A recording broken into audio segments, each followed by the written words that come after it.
What were you doing at 7 p.m. last night? What were you doing at 7 p.m. last night? xalay maxaad qabanaysaa 7 fiidnimo. Assalaamu calaykum my dear viewers, kasoo dhawaada English with Naja. Maanta waxaan baraynaa past continuous tense.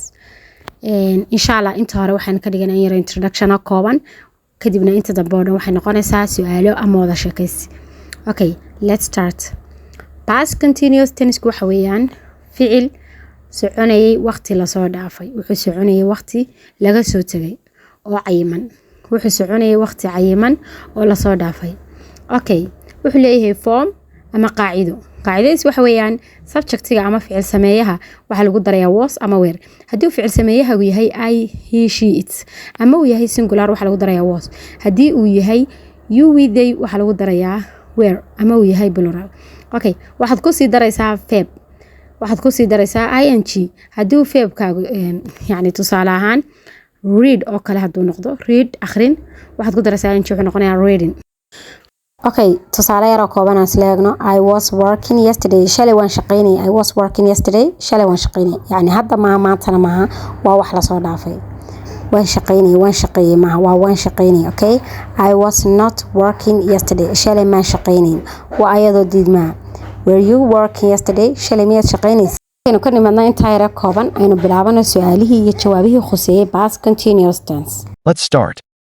What were you doing at 7 p.m. last night? What were you doing at 7 p.m. last night? xalay maxaad qabanaysay 7 fiidnimo. What were you doing at 7 p.m. last night? xalay 7 maxaad qabanaysay? I was talking to my father. I was talking to my father. waxaan la hadlayay aabahay. waxaan aan ka hadlayna waxa weeyaan wax past ama waxayna soo dhaafay. oran maysid I am talking to my father. aabahay baan la hadlayay, laakiin waxaad leedahay I was talking to my father. waxaan la hadlayay aabahay. Where were you living last year? Where were you living last year? sanadkii hore xagaad ku noolayd. Where were you living last year? sanadkii hore xagaad ku noolayd.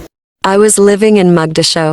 I was living in Mogadishu. waxaan ku noolaa Mogadishu. I was living in Mogadishu. waxaan ku noolaa Mogadishu.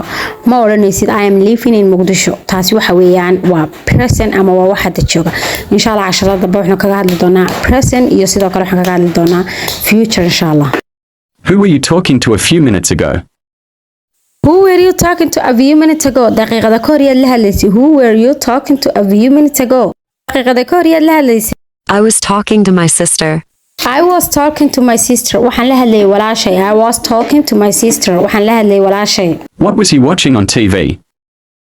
What was he watching on TV? muxuu ka daawanayay TV-ga? What was he watching on TV? muxuu ka daawanayay TV-ga? He was watching a movie.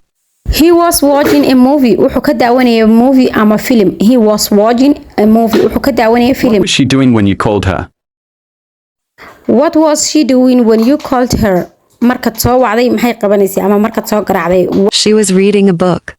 She was reading a book. waxay akhriyeysay book. She was reading a book. book bay akhriyeysay. Were they playing a football? Were they playing a football? ma waxay ciyaarayaan kubad. Were they playing a football? ma waxay ciyaarayaan kubad. Yes, they were playing. Yes, they were playing. ha way ciyaarayeen. Yes, they were playing. ha way ciyaarayeen. Was it raining yesterday? Was it raining yesterday? shalay ma roob baa da'ay. Was it raining yesterday? shalay ma roob bay ahayd. Yes, it was raining. Yes, it was raining. ha waxa da'ayay roob. Yes, it was raining. ha waxay ahayd roob ama roob baa da'ay. You going to university when I saw you this morning? Were you going to university when I saw you this morning? saaka markaan ku arkay ma waxaad ku socotay jaamacadda. Were you going to university when I saw you this morning? saaka markaan ku arkay ma waxaad ku socotay jaamacadda. Yes, I was going to university when you saw me. Yes, I was going to university when you saw me.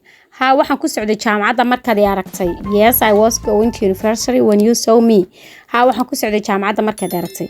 asxaabay su'aalahan iyo jawaabahan waxa weeyaan waa past continuous tense. intaas ayaynu asxaabay ku joojinaynaa su'aalaheena iyo jawaabaheena ku saabsanaa past continuous tense.